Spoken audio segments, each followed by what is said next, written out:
সময় উপযোগী সিদ্ধান্ত নেওয়ার সময় এসেছে বাংলাদেশের।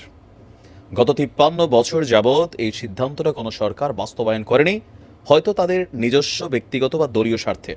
কারণ আমাদের সরকারগুলোর একটা মূল টার্গেটই থাকে লুটপাট করা। আপনি দেখেন, আওয়ামী লীগ বলেন, বিএনপি বলেন বা অন্যান্য দলগুলোই বলেন, কম বেশি একবার চেয়ারম্যান হয়েছে অথবা এমপি হয়েছে, মন্ত্রী হয়েছে, উনি সহ ওনার ১৪ গোষ্ঠী বৈশা বৈশা খাইতে পারে নাই এমন লোকের সংখ্যা ১০০-তে হয়তো ২-৪ জন পাবেন, একদম নাই তা না, ২-৪ জন পাবেন। বাকিরা এইভাবেই লুট করছে। কই থেকে? রাষ্ট্রের টাকা, জনগণের টাকা। কিন্তু সবচেয়ে গুরুত্বপূর্ণ আজকের এই দিনে উন্নত বিশ্ব বলেন, আমাদের বাংলাদেশ বলেন, বিদ্যুৎ সেক্টর। কেন বাংলাদেশ এখন পর্যন্ত বিদ্যুতে স্বনির্ভর হতে পারলো না? কেন আমরা কুইক রেন্টাল দিয়া সেটার আবার আদালত থেকে দায় মুক্তির একটা অধ্যাদেশ বানাইয়া কেন আমরা বিদেশ থেকে আইনা এই বিদ্যুৎ ব্যবহার করব? বিদেশে হাজার হাজার কোটি টাকা আমরা বিল দেব। নেপালের মতন একটা দেশ, তাদের থেকে আমরা আজকে বিদ্যুৎ কিনতে হচ্ছে। মধু খাচ্ছে কে? ভারত। বিদ্যুৎ নেপালের, বাংলাদেশ এটাকে ব্যবহার করবে, কিন্তু মধু খাবে ভারত টেকনিক্যালি। এখন এই সিস্টেমগুলা কেন হচ্ছে? একটা বিদ্যুৎ স্বনির্ভর বাংলাদেশে যেই পরিমাণ বিদ্যুৎ দরকার, ওই পরিমাণ একটা মহা প্রজেক্ট হাতে নিতে আমি জানি না কত বিলিয়ন ডলার লাগে, বাট আমার মনে হয় ডক্টর মোহাম্মদ ইউনূস সরকারের প্রতি মানুষের একটা আস্থা আছে। আপনি এই উদ্যোগটা নেন, প্রবাসীরা মন খুইলা সাপোর্ট করবে, প্রয়োজনে আমরা ৬ মাসের টাকা অ্যাডভান্স পাঠাই দেবো, কিন্তু বিদ্যুৎ সেক্টরটাকে স্বনির্ভর করুন। স্বনির্ভর করলে কি হবে? মানুষ কম দামে বিদ্যুৎ পাবে। এখন আমরা বহু দামে বিদ্যুৎ কিনছি, এই বিদ্যুতের টাকা জনগণ দিচ্ছে। এখন দেখা যাচ্ছে যে বিলিয়ন ডলার সরকার মাইরা খাইয়া চলে যাচ্ছে, প্রত্যেকটা সরকার। দর্শক, আজকে বাংলাদেশে নেপালের বিদ্যুৎ এসেছে, এটা খুশির খবর না। একদিকে খুশির খবর, রানিং বিদ্যুতের চাহিদা মিটছে। আদানি বেচছে, আদানির টাকা দেওয়া লাগছে, আদানি আবার অর্ধেক কমাই দিচ্ছে। এখন নেপালের কাছে আমরা যাচ্ছি, ভারত দেখেন কিভাবে পয়সাটা খাবে। আপনার 15ই নভেম্বর ত্রিপক্ষীয় চুক্তি অনুযায়ী ভারত হয়ে বাংলাদেশে বিদ্যুৎ রপ্তানি শুরু করেছে দেশটি।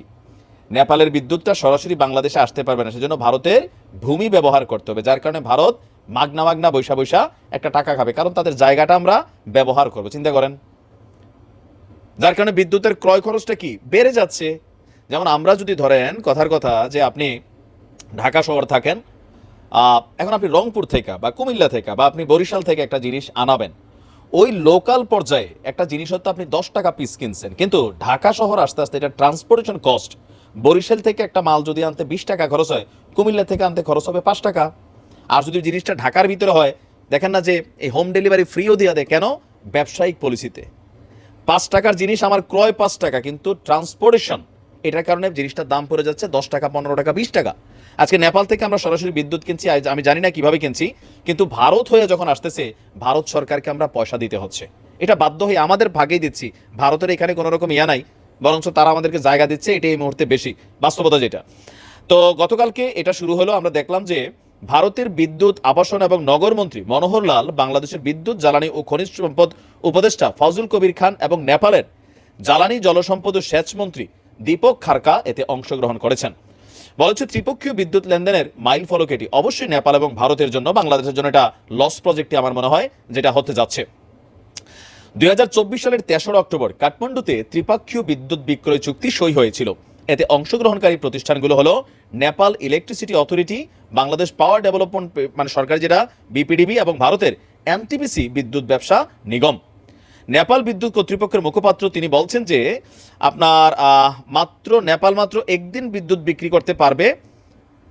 আচ্ছা, 2025 সালের 15 জুন থেকে আবারও বিদ্যুৎ সরবরাহ শুরু হবে। যাই হোক, এখানে মূল কথা আমরা যেটা বুঝতে চাচ্ছি, তেলের বেলাও আমরা ক্রুড অয়েল কিনতে পারি না। রাশিয়া ইউক্রেন যুদ্ধের পরে রাশিয়া যে সস্তায় তেল দিছে, ভারত কিনা এই তেল আমাদের কাছে পাঠাইছে, বিভিন্ন দেশে হয়তো পাঠাইছে, আমরা কিন্তু রাশিয়া থেকে তেল কিনতে পারি না, আমেরিকার ডরে হোক, অথবা আমাদের সরকার বলেছে আমাদের কাছে রিফাইনারি যে মেশিনটা আছে এটা দিয়ে নাকি এটা করা যায় না। তো কেন করেন না? কেন কুইক রেন্টালে আমরা বিদ্যুৎ কিনতেছি, আমরা বেশি দামে তেল কিনতেছি? আর এগুলার প্রভাব তো ব্যবসা বাণিজ্য প্রত্যেকটা জিনিসের উপরে কানেক্টেড, কারণ শিল্প কারখানা প্রতিষ্ঠানগুলো তো বিদ্যুতের মাধ্যমে চলে অথবা তেলের মাধ্যমেই চলে। তো এগুলাতে আমরা কেন নিজেরা ডেভেলপ করছি না, সেলফ এস্টাবলিশড করছি না? আমি এখনো বুঝি না। রাজনৈতিক সরকারগুলো ধান্দা করছে 100%। এখন ইউনূস সরকার, আমার মনে হচ্ছে এই উদ্যোগটা তিনি নেওয়া দরকার। বাংলাদেশের প্রত্যেকটা মানুষ যদি সরকারের বাজেট না থাকে সহযোগিতা করবে, সময় এসেছে। এরপরে কিন্তু আর এগুলো হবে না। আমি মনে করি ভারতকে এই মধু খাইতে দেওয়ার দরকার নাই, আমরা উচ্চ দামে বিদ্যুৎ কেনারও দরকার নাই, এটাকে প্রতিহত করা দরকার। এটা নিয়ে হাউ ভালো থাকুন। আসসালামু আলাইকুম।